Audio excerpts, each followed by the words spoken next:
ఓట్లకు సంబంధించి బీజేపీ లీడ్లో ఉంది. సో మిగతా అప్డేట్స్ చూసే ముందు నిజామాబాద్లో శ్రీపతి రెడ్డి ఉన్నారు.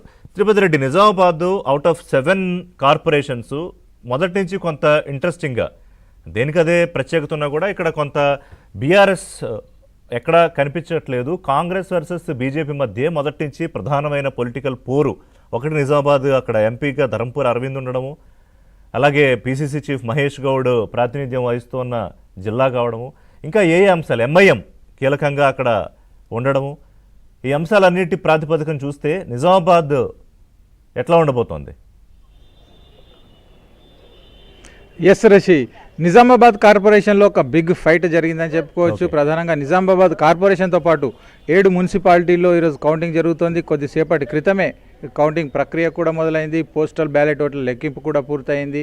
అయితే కౌంటింగ్ ప్రక్రియ కొనసాగుతున్న క్రమంలోనే అభ్యర్థులు, అంటే పోటీలో ఉన్న అభ్యర్థులు, వివిధ పార్టీలకు సంబంధించిన ముఖ్య నాయకులంతా కూడా అనాలిసిస్ చేస్తున్నారు. అంటే వస్తున్న సరళి, ఏదైతే ఫలితాలు వెలువడుతున్న సరళిని బట్టి కూడా ఎవరికి వారే గెలుపు ధీమాతో ఉన్నారు. ప్రధానంగా నిజామాబాద్ కార్పొరేషన్లో 60 డివిజన్లకు సంబంధించి ఎవరు మెజారిటీ మ్యాజిక్ ఫిగర్ చేరుకుంటారనే విషయంలో కూడా ఇంకా క్లారిటీ లేదు. పోలింగ్ జరిగిన రోజు నుంచి పోలింగ్ సరళిని బట్టి, ఆ తర్వాత జరిగిన విశ్లేషణలను బట్టి కూడా ఎవరికి వారే గెలుపు ధీమాతో ఉన్నప్పటికీ మ్యాజిక్ ఫిగర్ ఎవరు చేరుకుంటారనే విషయంలో ఇంకా క్లారిటీ లేదు. వాస్తవానికి గత మున్సిపల్ ఎలక్షన్స్లో ఇక్కడ బీఆర్ఎస్కు సంబంధించిన మేయర్ చైర్పర్సన్గా ఉన్నారు.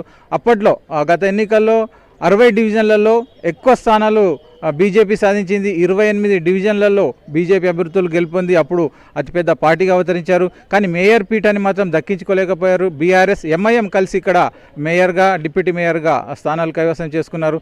అయితే ఈసారి పరిస్థితి మాత్రం దీనికి రివర్స్గా ఉండే అవకాశాలు ఉన్నట్లుగా తెలుస్తుంది. అంటే బీజేపీ ఒకవేళ మ్యాజిక్ ఫిగర్ చేరుకోకపోతే మాత్రం, అదే స్థానాల్లో పరిమితం అయితే మాత్రం మళ్ళీ కాంగ్రెస్ అలాగే ఎంఐఎం కలిసి ఈ మేయర్ పీఠాన్ని కైవసం చేసుకునే ప్లానింగ్ మాత్రం జరుగుతుంది. దీనికి సంబంధించి ప్రధాన పార్టీల నాయకులు, ఇటు పీసీసీ అధ్యక్షుడు మహేష్ కుమార్ గౌడ్ కూడా నిజామాబాద్ మేయర్ పీఠంపైనే ప్రధానంగా దృష్టి పెట్టిన నేపథ్యంలో ఒక ఉన్నత స్థాయిలో రాష్ట్ర స్థాయి నాయకుల మధ్య కూడా సంప్రదింపులు, చర్చలు జరుగుతున్నట్లు సమాచారం వచ్చింది.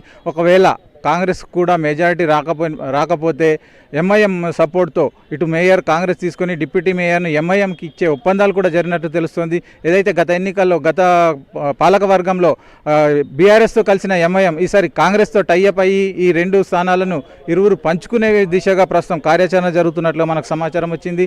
మరోవైపు బీఆర్ఎస్కి సంబంధించిన అభ్యర్థులందరూ కూడా క్యాంపుకి వెళ్లారు.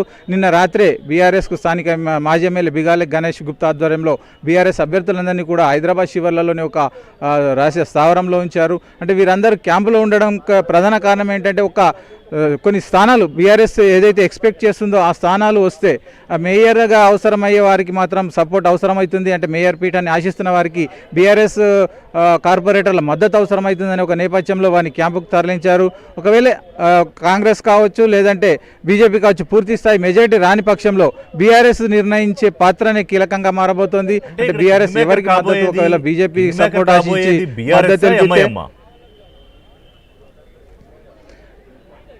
ఎస్ రిషి, ఎంఐఎంకు మెజారిటీ స్థానాలు వచ్చే అవకాశాలు మాత్రం కనిపిస్తున్నాయి. మొత్తం 21 స్థానాల్లో ఎంఐఎం అభ్యర్థులు బరిలో ఉన్నారు.